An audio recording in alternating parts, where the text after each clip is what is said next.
Erik Ekudden, CTO of Ericsson. Digital airspace is something we've been working with for quite many years now, I think. We'll come back to what is holding us back, but I think it's clear that it has matured all around the world, what we're doing in the US, what we're doing in Europe, Middle East.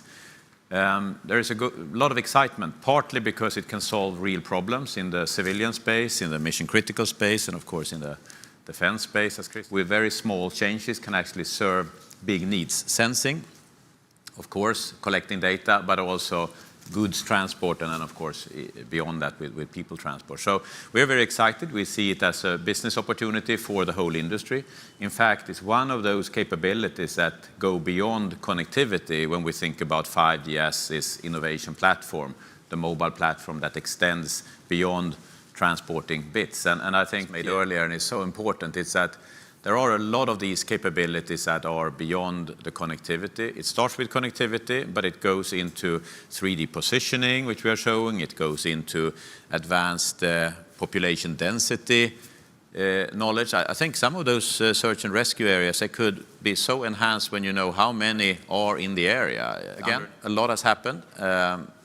The technology doesn't seem to be the point that is holding us up. Jeff is making a good case. We fully support that, working with the public safety, the obvious starting point for us as well.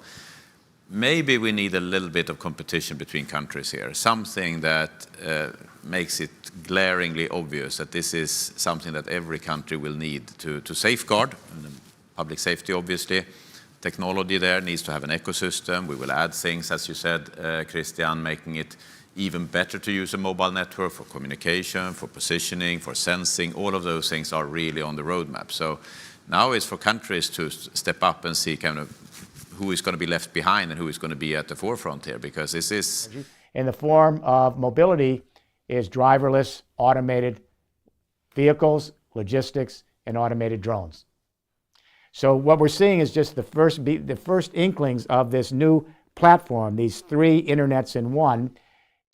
AI will be distributed at the edge, present at the location, and understand the logic of the physical world. This is where AI RAN and 6G change everything. The radio network becomes a distributed AI. Every base station with NVIDIA Aerial becomes an AI computer, and 6G is the connective fabric. Computing, sensing, and connectivity converge. This creates entirely new opportunities for the telecommunications industry. That's why this moment matters. I'm thrilled to see our vision of AI RAN taking shape. Everything that moves will be robotic. I'm going to go back to that term platform. There will be a platform. That platform will be generating tokens, AI applications. It will also be generating bits, as John called it, which is the radio access network. And for our country to really reach the scale that it can be, for it to be successful, we need to be the leader in the world of 5G and 6G. So new era we're entering in.